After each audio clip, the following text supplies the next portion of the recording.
విజయనగరం జిల్లా శృంగవరపుకోట నియోజకవర్గం వేపాడ మండలంలో రోడ్డు ప్రమాదం జరిగింది. వివాహానికి వెళ్లి ట్రాలీలో వస్తూ ఉండగా ఈ ప్రమాదం జరిగింది. డ్రైవర్ నిద్రమత్తులో ఉండటం వల్ల అదుపు తప్పి చెట్టును ఢీకొన్నట్టు తెలుస్తుంది.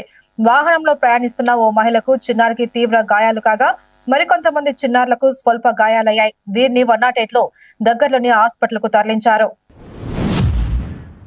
కర్నూలు జిల్లా పత్తికొండ సెబ్ అధికారుల ఆధ్వర్యంలో వివిధ కేసుల్లో పట్టుబడిన 429 లీటర్ల నాటు సారాయి, ఎన్డీపీఎల్ 1430 లీటర్లు, ఆంధ్ర మద్యం 9018 లీటర్లు, 16.9 లీటర్ల బీరు సీసాలను ధ్వంసం చేశారు పత్తికొండ పోలీసులు. Assistant enforcement superintendent Vinod Kumar, స్వర్ణలతల ఆధ్వర్యంలో ఈ అక్రమ మద్యాన్ని ధ్వంసం చేశారు.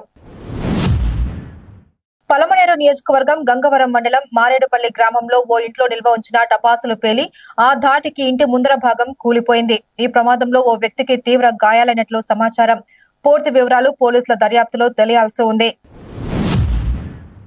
శ్రీ సత్యసాయి జిల్లా మడకశిర ఎమ్మెల్యే ఎంఎస్ రాజు తన దాతృత్వాన్ని చాటుకున్నారు. మడకశిర ప్రాంతానికి చెందిన వ్యక్తి అనంతపురం ప్రభుత్వ ఆసుపత్రిలో చికిత్స పొందుతూ మృతి చెందాడు. చనిపోయిన వ్యక్తి తండ్రి అర్ధరాత్రి 1 గంట సమయంలో ఎమ్మెల్యేకి ఫోన్ చేసి తమది మడకశిర ప్రాంతమని, తమ కుమారుడు అనారోగ్యంతో అనంతపురం ప్రభుత్వ ఆసుపత్రిలో మరణించాడు అని, తిరిగి మడకశిరకు పార్థివ దేహాన్ని అంబులెన్స్ లో తీసుకుపోవడానికి ఆర్థిక స్తోమత లేదు అని విన్నవించుకున్నాడు. వెంటనే స్పందించిన ఎమ్మెల్యే అర్ధరాత్రి 1 గంట సమయంలో స్వయంగా ఆసుపత్రికి వెళ్లి అంబులెన్స్ సౌకర్యం కల్పించి వారిని వారి ప్రాంతానికి పంపించారు.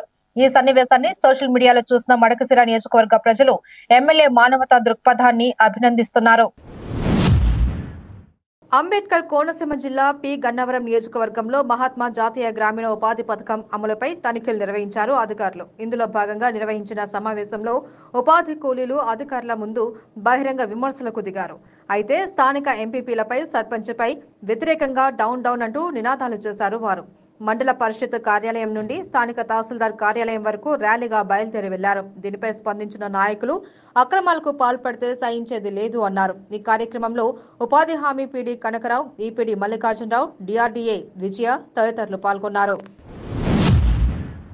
అచ్యుతాపురం సెజ్ ప్రమాద బాధితుల కోసం వైఎస్ఆర్సీపీ ఎమ్మెల్సీ బొత్స సత్యనారాయణ కీలక ప్రకటన చేశారు. ఈ ప్రమాదంలో చనిపోయిన వారి కుటుంబాలకు ఆర్థిక సాయం చేయనున్నట్లు ఎమ్మెల్సీ తెలిపారు. చనిపోయిన వారి కుటుంబాలకు పార్టీ తరపున 5 లక్షలు ఇస్తున్నామని, గాయపడ్డ వారికి ₹1,00,000 సహాయం ఇవ్వాలి అని వైసీపీ అధినేత జగన్మోహన్ రెడ్డి ఆదేశించారు అని తెలిపారు బొత్స.